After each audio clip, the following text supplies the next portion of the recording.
아멘. 어떻게 이렇게까지 할 수 있겠는가 할 정도로 주님께서 듣는 자에게 말씀하셨다 그러는데, 아마 제자들을 택하시고 제자들에게 이렇게 하시라고 말씀하시는 것 같아요. 주님의 제자가 된다는 것은 주님의 말씀을 따르는 것이기도 하지만 또 주님의 삶을 재현시키는 사람이 제자다 그랬어요. 그러니까 주님을 닮아가는 것이고 주님을 나타내는 삶이 제자의 삶인데, 이렇게까지 하라고 말씀하시는 걸 볼 수가 있어요. 신앙은 그래서 세상적인 관점에서 윤리도덕이 아니에요. 옳고 그른 거 분별해서 옳은 거는 권장하고 잘못된 거는 징벌하는, 법으로 처벌하는 그런 정도가 아니다 하는 것입니다.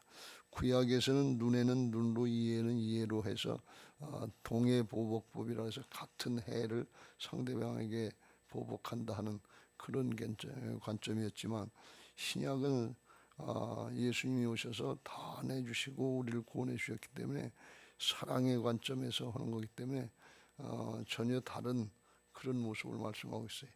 이건 한마디로 우리가 작은 예수가 되어야 된다 하는 그런 말씀하고 동일합니다. 그런데 더 중요한 것은 주님은 말씀하실 때 우리가 할 수 없는 것을 말씀하시지 않는다는 거예요. 꼭 우리가 할 수 있는 것들, 또 해야 되는 것들, 이걸 말씀하시는 거니까 이렇게까지 하려면 정말 인간적으로 옛사람으로 생각해서는, 육신적으로 생각해서는 이건 나하고 상관없는 말씀이다, 이렇게까지 어떻게 할 수 있겠냐, 이렇게 하고 그냥 슬쩍 지나가기 쉬운데, 그러면 신앙이 자라나질 않아요. 성장하고 성숙해야 되는데 우리 신앙이 자라나면 그렇게 된다 그랬죠. 믿습니다 하면서 믿음으로 해결받는, 믿음으로 구원받는, 믿음으로 시작하는데 나중에 성숙하면 어디로 가야 되는가 하면 성품이 바뀌는 모습으로 나타나야 된다. 예수님을 닮은 모습으로 나타나야 되기 때문에 이게 신앙의 성장하고 성숙한 거예요. 결국 예수님의 성품이 사랑이잖아요. 사랑은 한마디로 주면서 기뻐할 수 있는 건데, 대상이 여기 오늘 말씀한 것처럼 내 원수를 사랑하라, 원수까지 사랑할 수 있는 그런 모습이 예수님의 모습이다. 그 사랑을 우리가 받았기 때문에 그 사랑을 할 수 있게 되는 것을 믿으시기 바랍니다.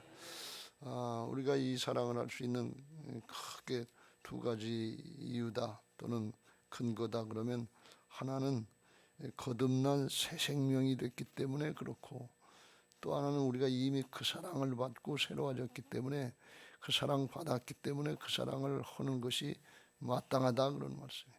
당연하다 그런 말씀이에요. 그런 차원에서 우리가 이 말씀을 받아들일 때 긍정적으로 이게 내게 주시는 말씀이다, 아주 더 적극적으로 해석을 하면 나를 이렇게까지 만들어 주시려고 예수님의 향기를 드러내고, 저기 테레사 수녀가 갈 때 저기 예수님이 간다, 저기 하나님이 간다 그랬던 것처럼 우리를 그렇게 대우해 주시는, 성경학전을 받을 때 예수님의 이 복음이라고 하는 거울을 통해서 우리를 보면 추하고 못난 것이 아니라 예수님의 얼굴이 나타난다고 그랬어요. 우리들의 본질, 구원받은 사람들의 본질은 영인 것을 믿으시기 바랍니다. 육신이 아니에요. 영이 예수님의 생명으로 하나가 되고 거듭나서 예수님의 모습을 나타낼 수 있도록 존재를 바꿔놓으셨단 말이죠. 그러니까 그렇게 살 수 있도록 만들어 주셨으니까 그렇게 하라고 그러는 것이지, 할 수도 없는 걸 말씀하셔서 무슨 소용이 있겠냐 말이죠. 세상의 어떤 종교도 이렇게까지 말씀하지 않는다. 원수를 그냥 내버려 둬라. 그런데 여기는 아주 적극적으로 원수를 사랑하라고 그랬고, 미워하는 자를 선대하라고 그랬고, 저주하는 자를 축복하라고 그랬고, 모욕하는 자를 위해서 기도해 주라고 그랬고, 29절 보면 아주 이해가 잘 더 안 돼. 너희가 이 뺨을 치는 자에게 젖뺨도 들이대며, 그랬어요. 뺨을 치는, 이 뺨 친다고 하는 것은 이렇게 손바닥으로 치는 건 그래도 이건 양호한 거라는 게, 이렇게 바깥으로 친다. 이건 모욕을 하는 거라는 거예요. 손등을 다치는 거. 그래도 이렇게 돌려대라. 군소리 하지 말고. 왜 때려요? 그러지 말고 돌려대라. 근데 그렇게 이유도 뜻도 없이 이게 두드려 맞으면 기분이 좋겠냐 말이지. 근데 그렇게 하라는 게. 또 여기 보면 겉옷을 빼앗는 자에게 속옷도 거절하지 말라. 그냥 내가 이게 꼭 겉옷이 필요하니까 좀 달라고 그런 사람에게 주는 거 이거 동정이고 사랑이고 그랬는데 뺏어 가려고 하는 날강도한테 주라 그러니 이게 말이 되냐 그런 얘기. 근데 그걸 하라는 거예요. 내게 구하는 자에게 주면 네 것을 가져가는 자에게 다시 달라. 근데 이게 어떻게 하면 남에게 대접을 받고자 하는 대로 너희도 남을 대접하라 그랬고, 그게 하나 비결이고 36절에 보면 너희 아버지의 자비로우심과 같이 너희도 자비로운 자가 되라. 그래서 우리도 그렇게 예수님 모양 그래야 된다 하는 거예요. 하나님이 자비로우신 자라고 하는 뜻은 궁극적으로는 아들을 원수 같은 우리들에게, 반역죄인 우리들에게 사랑스러운 독생자 예수 그리스도 아들을 내주셨잖아요. 그 하나님의 마음을 가지라는 거예요. 그러니까 이건 하나님의 형상이 회복된 모습이고 새 생명의 삶인 것을 믿으시기 바랍니다. 그렇지 않으면 이걸 할 수가 없어요. 여자들이 새 생명을 잉태하면 하는 사람도 있고 안 하는 사람도 있습니다만 대부분은 정도의 차이는 다르지만 입덧이라고 하는 것을 한다 말이에요. 지금까지 아주 좋았던 것들, 잘 먹었던 것들, 근데 갑자기 싫어지고 구역질 나고 안 먹어지고. 왜 그런가 하면, 왜 입덧을 하는가 하면 의료적으로 볼 때 여기 새 생명한테 좋지 않은 것은 입덧을 하게 돼 있다는 거예요. 나는 습관적으로 뭐 술이나 담배나 뭐 먹는 거 그냥 이상한 거 좋은 거 내가 좋다고 먹던 것들이 태아에게 좋지 않으면, 새 생명이 좋지 않으면 이 몸에서 역반응이 나타나는 거예요. 왜? 그게 안 좋으니까 못 먹게 하는 거예요. 태아를, 새 생명을 보호하는 거란 말이지. 그러니까 이게 뭐 뜻도 모르고 하는 것이 아니라 그렇게 하나님이 새 생명을 보호하도록 그렇게 반응을 나타내도록 만들어 주신 거죠. 그러니까 이게 힘들고 어려운 것 같은데 그게 은혜다 그런 말씀이에요. 영적으로도 새 생명으로 거듭나면 지금까지 좋았던 것들이 습관적이고 죄악된 것들, 이기적인 것들, 이런 것들이 역겨워지고 싫어진다. 왜 그런가 하면 영적으로 그게 입덧하는 것처럼 새 생명을 보호해 주려고 하는 거다. 그러니까 거듭난 사람은 영적인 입덧 같은 것들이 있어야 돼.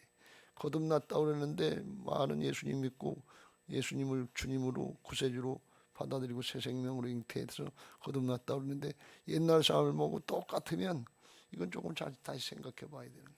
달라야 되는 건데, 다른 현상이 나타나야 되는데 그냥 여전히 내 마음대로 내 뜻대로 내 고집대로 내 성질대로 한다고 그러면, 옛 습관이 좋다고 그러면 이건 옛사람이지 거듭난 새 생명의 사람이 아니다. 예수님의 생명으로 거듭났으면 과거에 좋았던 것들, 습관적인 것들, 세속적인 것들, 육신적인 것들이, 이런 것들이 싫어지는 반응, 영적인 입덧 현상이 나타나야 된다 말이에요. 그렇게 할 수 있도록 예수님 닮은 것을 바꿔주는 거예요. 이게 거듭남인 것을 믿으시기 바랍니다. 리본, 새 생명으로, 새로운 생명으로 다시 태어난 거예요. 근데 그걸 모르고 그냥 내가 과거에 하던 그대로 그냥 하면서 난 예수님 믿는다 그러면 그건 다시 한번 생각해보고 말씀을 통해서 우리 자신들을 점검해 봐야 될 줄로 믿습니다. 디모데에게 말씀한 것처럼 하나님의 말씀은 교훈과 바르게, 잘못됐으면 바르게 하는 교훈과 책망, 잘못됐다는 우리가 힘쓰고 그걸 따라가야 될 줄로 믿습니다. 우리가 힘쓰고 그걸 따라가야 될 줄로 믿습니다. 32절 말씀부터 보면 거기 어떻게 하면 이 삶을 살 수 있는가에 대해서, 너희가 만일 너희를 사랑하는 자만을 사랑하면 칭찬받을 것이 무엇이냐. 죄인들도 사랑하는 자를 사랑하는 자. 죄인들도, 세상 사람들도, 안 믿는 사람들도, 세상 사람들도 안 믿는 사람들도 자기를 사랑하고 자기를 선대해 준 사람, 자기에게 잘해준 사람에게 잘해준단 말이지. 근데 자꾸 비난하고 그러면 거기에 대한 반응이 그냥 나오겠네. 이게 자연스러운 거지. 눈에는 눈, 이에는 이에처럼 그렇게 하는데, 그렇게 하면 칭찬받을 게 없다 그러네. 똑같다 그런 이야기야. 33절에도 너희가 만일 선대하는 자만을 선대하면 칭찬을 받을 것이 무엇이냐, 죄인들도 이렇게 하느니라 그랬고, 34절에도 너희가 받기를 바라고 사람들에게 구워주면 칭찬받을 것이 무엇이냐, 죄인들도, 세상 사람들도 그만큼 받고자 하여 죄인에게 구워주느니라. 받기 위해서 그렇게 세상 사람들 똑같다는. 우리도 사실 생각해보면 똑같이 살지요. 지금 다른 게 있냐 그러니. 그러면 하나님 앞에, 사람 앞에 칭찬받을 신앙이 안 된다 그런 말이에요. 여러분, 칭찬받으려면 어떻게 돼요? 믿음이 하나님을 기쁘시게 할 수 없나니 칭찬받으려면 믿음으로 해야 돼요. 뭘 부인하고 순종해야 된단 말이죠. 그래야 세상 사람들하고 다르지. 여긴 칭찬받으려면 그렇게 하라고 그랬는데 그렇게 안 하고선 저기 하면 그냥 우리는 수준이 들이 생각하고 세상 사람들의 그 수준에서 지금 신앙하는 거지, 새 생명 얻은 사람의 수준에서 하는 게 아니다 그런 말씀이에요. 우리만 왜 이렇게 살아야 되냐 그러지 말고 그렇게 일부러 하기를 힘쓰시길 주님의 이름으로 축복합니다. 그렇게 해도 모자란다 그런 말씀이에요. 마태복음 18장에서 그래서 그 마땅한 일이다 그렇게 말씀합니다. 18장의 끝에 가보면 32절에 1만 달란트 탕감받은 자가 100대 내려는 빚진 자를 용서하지 못하니까, 탕감해 주지 못하니까, 이에 그 주인이 그를 불러다가 말하되 악한 종아, 내게 내가 빌기에 내가 네 빚을 전부 탕감하여 주었거늘 내가 너를 불쌍히 여긴과 같이 너도 내 동료를 불쌍히 여김이 마땅하지 아니하냐 하고 주인이 노하여 그 빚을 다 넘기니라. 너희가 각각 마음으로부터, 중심으로부터 형제를 용서하지 아니하면 나의 하늘 아버지께서도 너희에게 이와 같이 하시리라. 나중에 이게 심판 때에서 판단할 때 판단의 기준, 심판의 기준은 우리의 심정, 우리의 윤리 도덕이 아니라 하나님의 말씀이다 그런 말씀. 왜? 우리가 그 말씀으로, 복음으로 은혜를 입고 살았기 때문에 그렇게 행할 수 있는 존재들로 바꿔주신 것을 믿으시기 바랍니다. 왜 그렇게 해야 되느냐? 그래서 예수님을 나타내야 돼. 그래서 복음의 능력을 나타내야 돼. 어떤 모습으로? 변화받은 모습으로, 성숙한 모습으로, 성품이 바뀐 모습으로 예수님의 모습을 나타내서, 그래서 어떻게 해야 되느냐? 복음의 능력을 나타내고 주님의 모습을 나타내서 구원의 역사에 쓰임받아야지. 가문을 구원하고 이웃을 구원하고 나라와 민족 열방까지도 구원하는 이 역사에 쓰임받게 해서, 그게 누구에게 유익이냐? 우리에게 유익. 영원토록 아주 자자손손 복받고 살 수 있도록 존재를 바꿔주신 것을 믿으시기 바랍니다. 복의 근원이 될 수 있도록 만들어주신 것을 믿으시기 바랍니다. 그러니까 이거는 결국 주님을 위해서 하는 것 같지만 나를 위해서 하는 것이고, 우리 가족을 위해서, 주변 사람들을 위해서 하는 것이니까 이건 아주 적극적으로 해야 될 줄로 믿습니다. 그렇지 않으면 어떻게 되느냐? 붙잡아다 고개가 된다고 그러는데, 그걸 순종하지 않으면 우리가 어둠의 세력에 붙잡혀 살면서도 그걸 모르나. 미운 감정, 싫은 감정, 싫은 건 싫다 말이지. 보기도 싫고 꼴도 보기 싫고 목장님에 가고 싶지도 않고 수틀리면 그러잖아요. 감옥에 갇혀, 자기 감정에 감옥에 갇혀 사는 거예요. 근데 그걸 믿음 생활이라고 그러고 내가 옳다고 그러고 판단한다. 이게 선악법이 아니에요. 은혜와 사랑의 법인 것을 믿으시기 바랍니다. 그리고 나중에 그렇게 살다가 지옥 같은 삶을 살다가 감정의 감옥에, 자기 감옥에 갇힌 감옥의 생활을 하다가 나중에 심판받으러 가면 주님의 말씀으로 판단하니까 중심으로부터 형제를 용서하지 않으면 나의 하늘 아버지께서도 너희에게 이와 같이 하시리라. 그 판단의 대가를 영원토록 받게 된다. 이게 얼마나 무서운 거냐 말이지. 주기도문에도 그런 기도가 있지. 그렇게 하잖아요. 우리의 죄를 우리가 뭐라 그랬죠? 다른 사람의 죄를 용서해 준 것 같이 우리의 죄들 용서해 주옵소서. 마태복음 6장에 보면 우리가 우리에게 죄 지은 자를 사하여 준 것 같이 우리의 죄를 사하여 주시옵고, 우리에게 죄 지은 자를 사하여 준 것 같이 우리가 이미 그 사랑을, 그 용서를 받았다 그런 말씀이. 그러니까 우리가 받은 것처럼 우리도 우리 죄를 사하여 주, 우리도 그렇게 하라 그런 말씀이. 이건 조건부가 아니라 그렇게 할 수 있도록 존재를 바꿔놓으신 것을 믿으시기 바랍니다.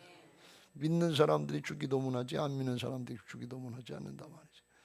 그러니까 이미 만들어 주신 그걸 깨닫고 이와 같이 선악법으로 행하려고 하지 말고 하나님의 은혜와 사랑을 입은 자들로서 은혜와 사랑의 법으로 하려고 할 때 성령께서 함께 하실 줄로 믿습니다.